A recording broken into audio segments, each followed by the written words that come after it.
नमस्कार, मेरा नाम है सुनैना कश्यप और आप देख रहे हैं खबर हाट हिमाचल। हिमाचल की राजनीति में इन दिनों एक अजीब बीमारी फैल गई है।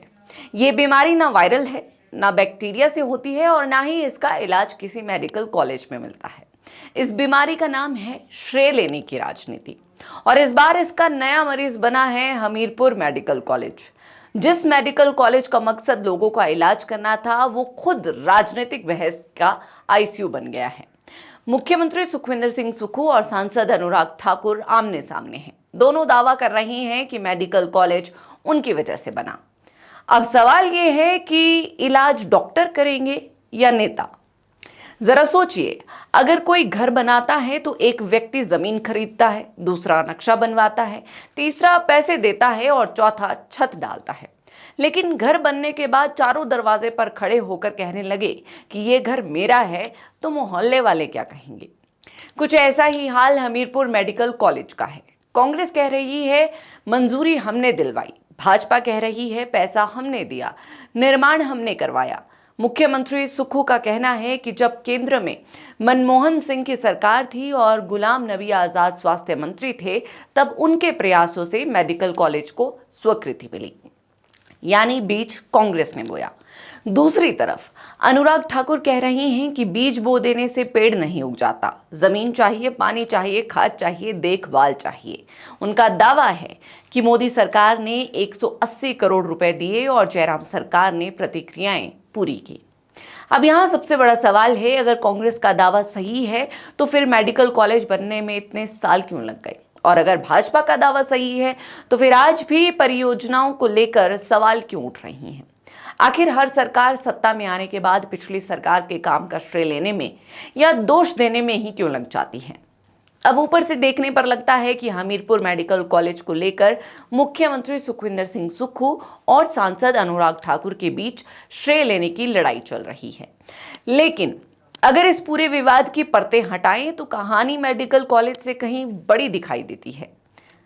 सवाल ये नहीं कि मेडिकल कॉलेज किसने बनवाया, असल सवाल ये है कि हमीरपुर पर राजनीतिक हक किसका है। जी हां, एक तरफ मुख्यमंत्री सुखविंदर सिंह सुक्खू हैं, जिनकी पूरी राजनीतिक यात्रा इसी क्षेत्र की मिट्टी से निकली है। दूसरी तरफ अनुराग ठाकुर हैं, जो पिछले 1.5-2 दशक से हमीरपुर संसदीय क्षेत्र की राजनीति में अंगद के पैर की तरह जमे हुए हैं।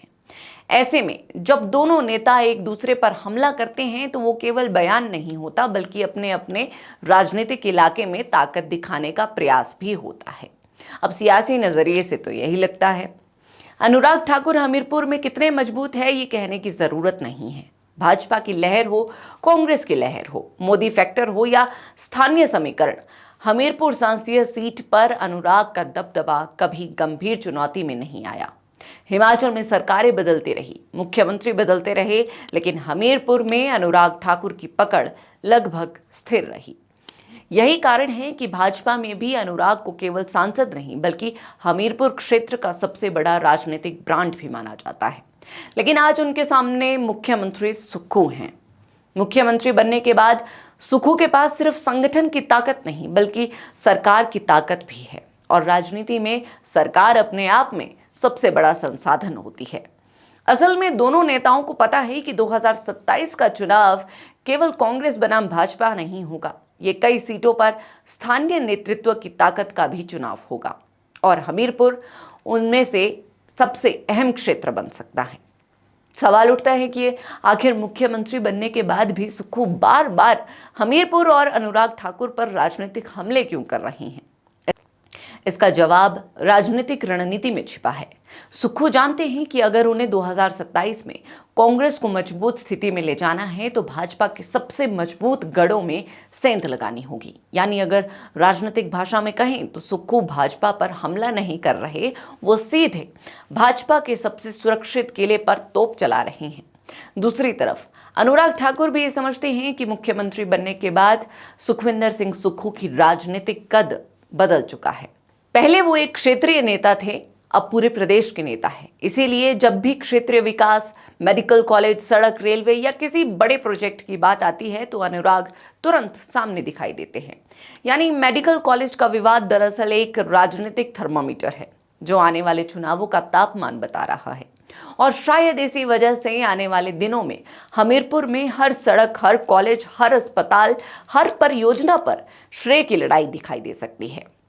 तो क्या मुख्यमंत्री अपने गृह जिले में कांग्रेस की राजनीतिक जमीन को और मजबूत कर पाएंगे, या फिर अनुराग ठाकुर एक बार फिर साबित करेंगे कि हमीरपुर आज भी उनका सबसे मजबूत किला है?